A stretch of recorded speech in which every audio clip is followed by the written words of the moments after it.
Hamas tolak solusi dua negara.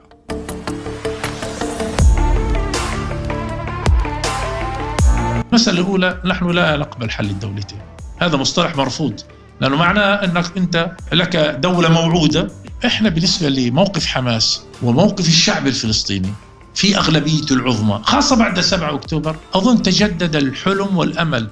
فلسطين من البحر إلى النهر، من الشمال إلى الجنوب. وليد أن بعد 7 أكتوبر إحنا حتى حدود 67 مش قابلين فيها. إحنا نبي فلسطين من البحر للنهر. الصورة أخي عمر على نحو البحر إلى النهر، ومن رأس الناقورة إلى الرشاش أو خليج العرب. Saudara, pemimpin Hamas di luar negeri Khaled Mashal menolak solusi dua negara, Israel dan Palestina. Hamas mau wilayah Palestina bukan hanya dari batas Sungai Yordan hingga batas Laut Mediterania, tetapi juga dari Rosh Hanikra hingga Eilat, atau dari perbatasan Israel Utara hingga Israel Selatan. Rosh Hanikra adalah lokasi turisme Israel yang berbatasan dengan Lebanon, tetangga Israel. Jarak dari Rosh Hanikra ke Eilat sepanjang 457 km yang bisa ditempuh dengan mobil selama 6 jam berkendara. Lebar dari sungai ke laut sekitar 90 km dari Qumran ke Ashkelon. Jadi jelas, solusi dua negara adalah bencana bagi Israel. Sebab Hamas ingin negara Israel yang terletak di antara Sungai Yordan dan Laut Mediterania serta dari utara ke selatan itu lenyap, diganti menjadi negara Palestina.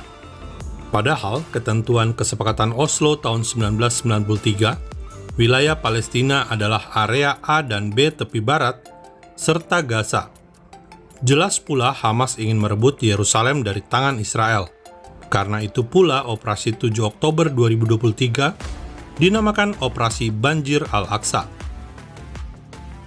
Saudara, pasca pembantaian 7 Oktober 2023, 80% warga Palestina di Gaza dan tepi barat mendukung terorisme Hamas. Simak baik-baik, 80% orang Palestina mendukung aksi teror Hamas pada 7 Oktober 2023. Sebagian besar Palestina juga menolak kesepakatan apapun dengan Israel. Karena itu jelas pula, mayoritas warga Israel tidak mendukung solusi dua negara. Hasil survei 2023 menyebut 65% tidak mendukung solusi dua negara. FaktaIsrael menegaskan selama masih ada Hamas dan kelompok terorisme di Palestina, maka negara Palestina akan sulit terwujud.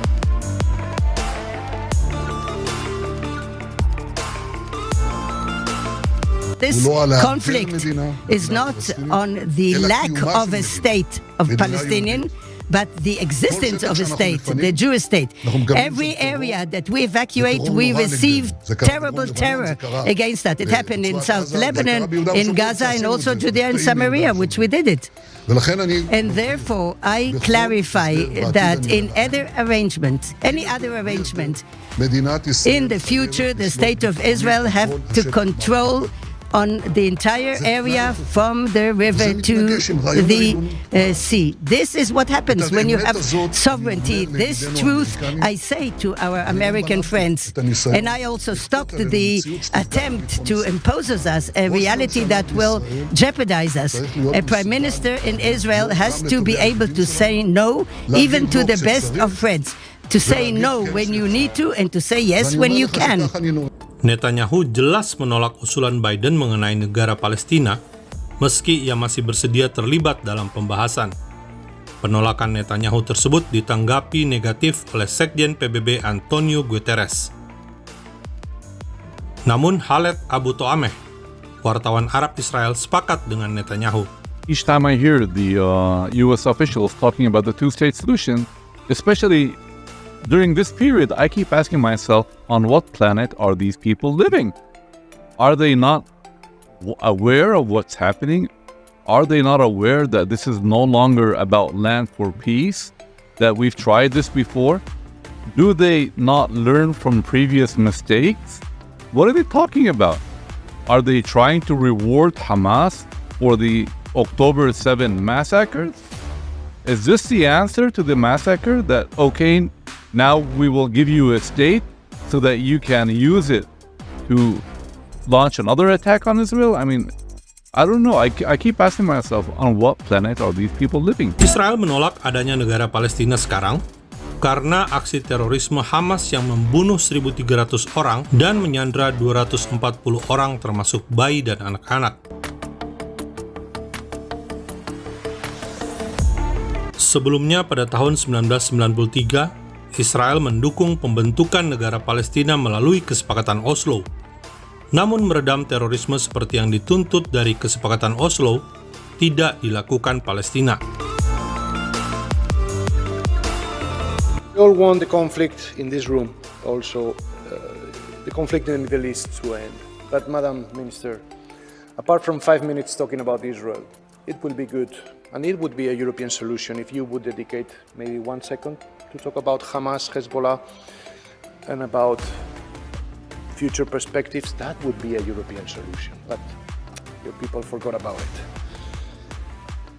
As nobody can turn a blind eye to the losses of human life in Gaza and the humanitarian challenge faced by the Palestinian people.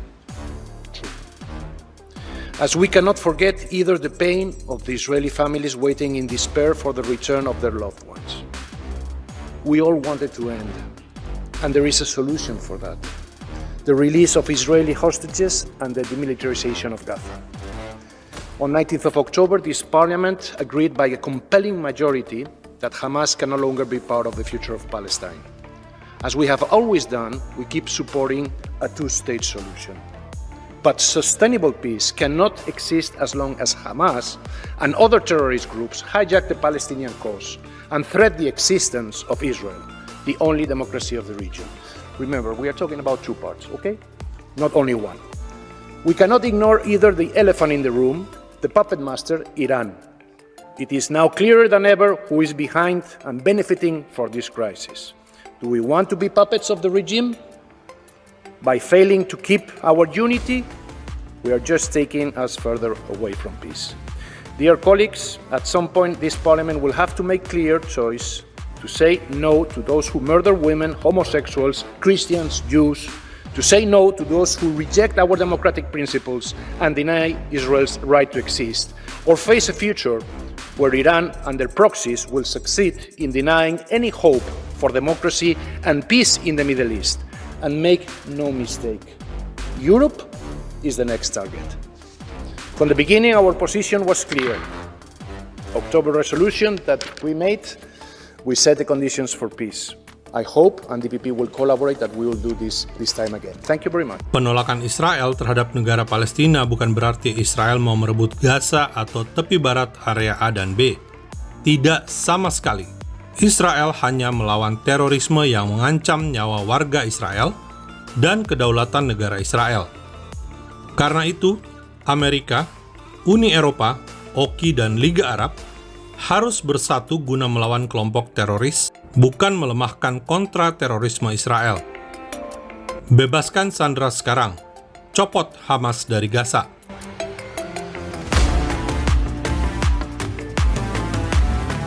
Salam damai dari Fakta Israel.